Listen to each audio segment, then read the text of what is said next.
Yeah. Well, it's me. I'm coming towards the end of my course, and this is my 4.2.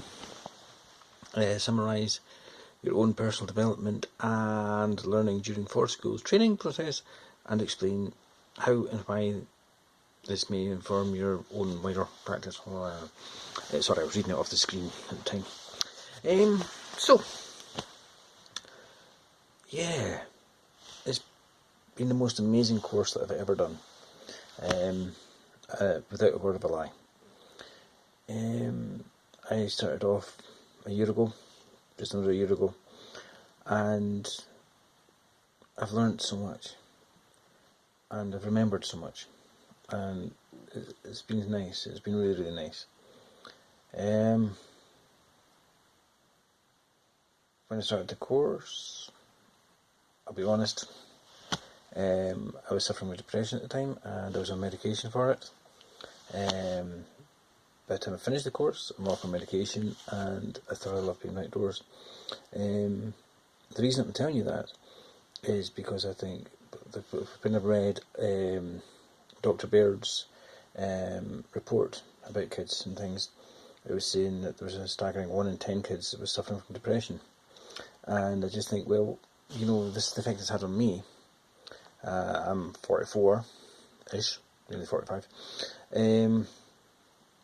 And if this is the effect it's had on me, just imagine the injustice that we're doing to these kids and being indoors. They should be outdoors, they should be enjoying it, they should be experiencing it. It is just an amazing thing. I always think that a course, if you recommend it to somebody, then the course has been a success. And do you know what? I would recommend this course to anybody. It is just truly wonderful. It's been a lot of hard work, but a lot of fun. An awful lot of fun. I've been a techie teacher for... Well, sorry, no, I haven't been a techie teacher. I've been a teacher now for 18 years. Just 18 years this month. And I started off in techie, where I worked for 15 years. I was a techie teacher for 10 years. I was a principal teacher of art, design and music, for some unknown reason, for 4 years, and then I got fed up and I went back to being a normal teacher again for a year. I didn't enjoy it because I wasn't helping anybody anymore. The education system in Scotland had changed and it wasn't particularly good. So I moved to ASL, where I have been helping people. And then I got the opportunity to do this course as part of my CPT for my ASL course, ASL teaching, whatever. And it has changed me so much. I can't stand being inside anymore. I hate it. I hate being in a classroom. I hate this colour here. I hate the beige. I'm sorry, I'm indoors just now. It's actually quite late. And yeah, just... oh, wow.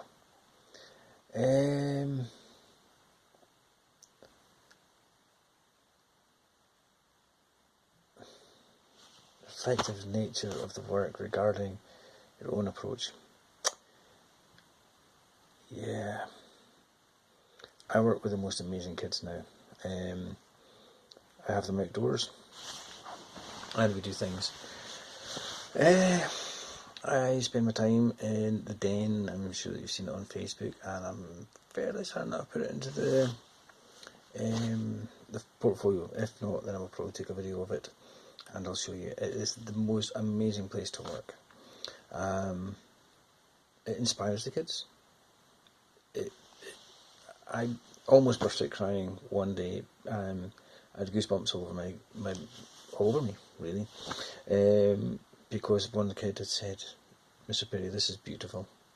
And I thought, you know what, you've been coming down here for 5-6 months with me, and you're the first person that's actually got it. You're the first person that's understood. My den, my classroom, I call it my classroom, my kids call it my classroom. They come down and they play there as well.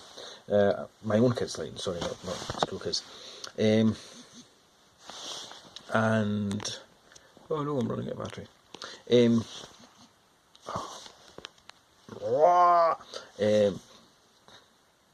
is the most beautiful place. When you go to the den, it has an archway which is made with honeysuckle. Unfortunately, it hasn't flowered, which was a bit disappointing. But you go through this archway and then round a couple of trees, and you can see the trees where the honeysuckle's grown up, and it's created the curliness, which is where my staff came from. The kids are amazed by my staff. It's wonderful. And then into the den, which is possibly the best den hut. I would call it a hut actually more than a den that I've ever built. And there's a lot of people comment on it and say just how lovely and how wonderful it is. Although it's in a public wood, it's actually very well hidden away, and we had friends down there not that long ago, and they said, you know, we walk down here every day and we never even noticed it. So yeah, it has changed me. It really has. I don't want to be indoors anymore, and I want the kids to have the enthusiasm that I have. I'm lucky enough because, as well as my ASL commitment, I'm also a classroom teacher. I teach 1 day a week, and one of the things that came up was that the kids had to do what's it called now? A non-standard measurement, and I racked my brain, and it must have been just before Christmas. I had them out on the playing field, and we were measuring how long it would take the sun to go down using our fingers, 15 minutes for each finger. So, you know, these kind of things is just, my class have been down and we've measured the age of trees that are living, using the measure up a metre, measure around the circumference. Not one of them realised that 2.5 centimetres is inches, so when you turn the tape measure over, they were already given the answer. We measured the average age of them, we measured the average age of the forest and the school, we measured the height of the trees, we built a den. What else have we done? Oh, we did shape. And this was the first time that it all came to life for them, for me. We've been talking about 3D shapes. So what we ended up doing was I brought in 4 tarpaulins and I put them into groups. There was only 20 in the class. So I put them into groups of 5 and said, right, make a shape. You've done shape in class, go make a shape with the tarpaulins that's actually going to stop you from getting wet. It was fun. I'll be honest, not all of them made triangles.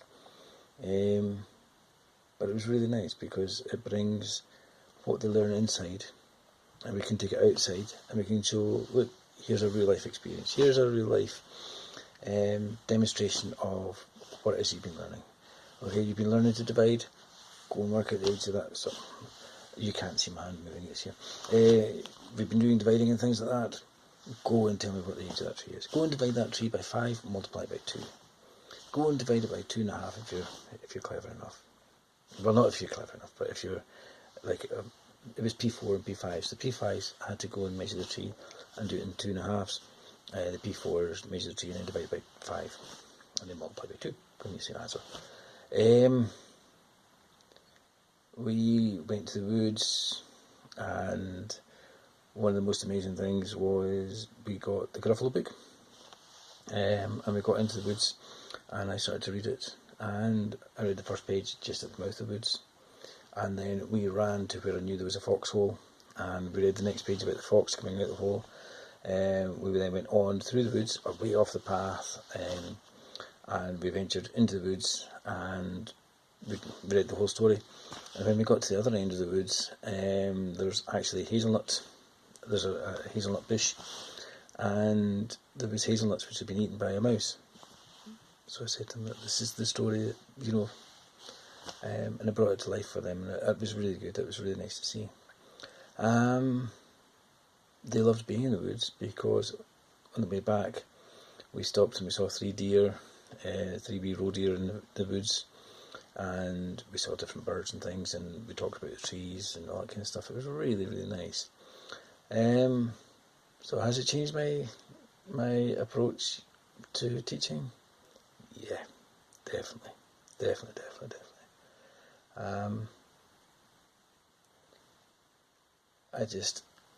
don't like my class being inside. This year I've got a P4 class, and on Monday we went outside, we got some willow, and we made dream catchers, just because we could, and just because it was fun. And what we've done is they all made dream catchers that they're taking home. I gave them homework, which was to find a leaf or a flower that they liked. And what we've done is I've made a 2.5 foot dream catcher, and we're going to, on Monday when they come in, I'm going to find out what leaf they liked, what flower they liked. We're going to laminate them and write their names beside them, and then their names are going to be hanging off of this dream catcher in the classroom, with the overarching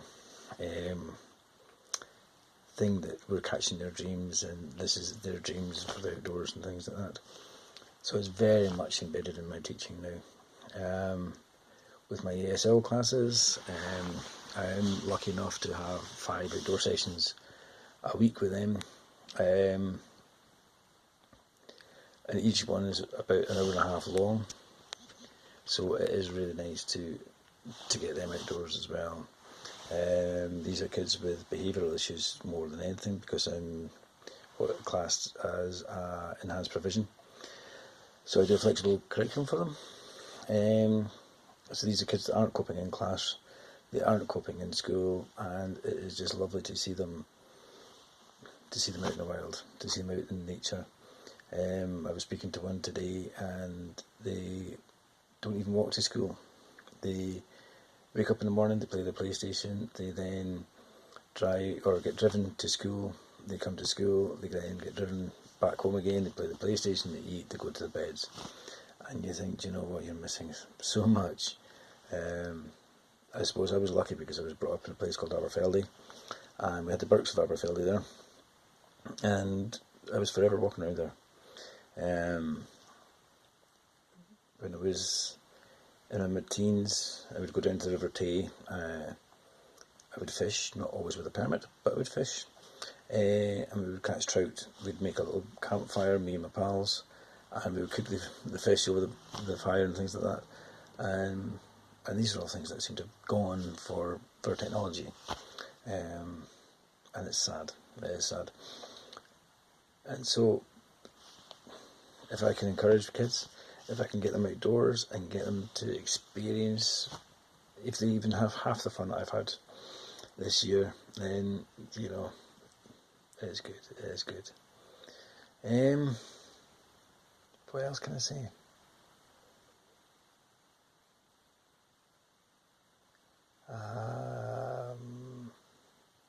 Yeah. I don't know what else to say. I've thought about this a lot, and I think about it in the car. I should actually record it in the car when I'm driving, because that's when it goes through my mind a lot. I wake up in the morning and I drive to work. It's a 20-minute drive. I know I shouldn't drive. I know I should be. But if you've seen my videos where I have the tree in the back of the car, then you know I've got a convertible. So I'm getting daylight there, so it's all good. And I wake up and I think about forest schools. I think about what I'm going to be doing that day. I drive to work. I have convinced my head teacher that all staff in our school, so it's 26 teaching staff, should do this course. Admittedly, I said, if you give me £2,500 or however much it is to do my level 4, then, but we'll see whether that one happens or not. I hope to do my level 4. because this is the way forward. It really is. And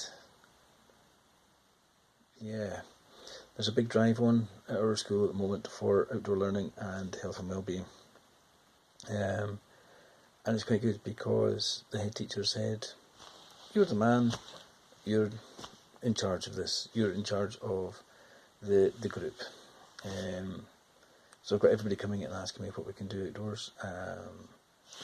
Not necessarily for schools, but what we can do outdoors is a start. It is a start.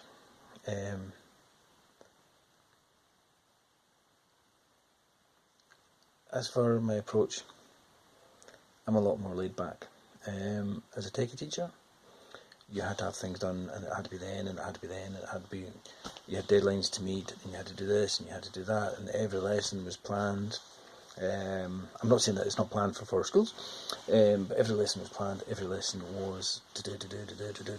Bell goes, next one's in, do. Now, there's so much more flexibility. There's so much more freedom. The other day we went down to the den, and I was like, right, okay, come on, guys, well, what do you think about maybe doing this and maybe doing that? It was actually putting in one of the benches in our den. There was a group of 6, P4s and P5s, and it involved us cutting the legs for the benches. It involved us cutting the runs for the benches and the supports going across the way. And 4 of them turned around and went, "We're going to go and play Fortnite, because we're out in the woods, and I've got this stick and it's my gun, and I've got this stick and it's my gun." And I watched 4 of them run around enjoying themselves playing, whilst the other 2 were more enthusiastic and wanted to work, and they made the bench. I think that as a normal teacher, I would have been quite freaked out by the fact that there was people that didn't want to do what I wanted them to do.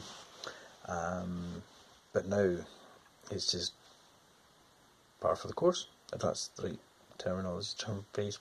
You have all these great ideas, and do you know what? It's child-led. It's not led by me anymore. And I've learnt to let go. And that's probably reduced an awful lot of my stress. There are situations where I'm still in charge, especially if we're using tools or fire. Then I'm very strict about that. You can't be there. But in general, do you know what? It's the kids that run it, and it's the kids. I'm more of a facilitator than a teacher when we're out, and it's good. It's just nice to see the kids out. Yeah, I'm probably going to put more videos than just this one on for 4.2. I was looking at a video that I made yesterday. Oh, sorry, I was looking at it yesterday. I made it a wee while ago, and it was showing the den, and yeah, I'm going to put that on as well for this one,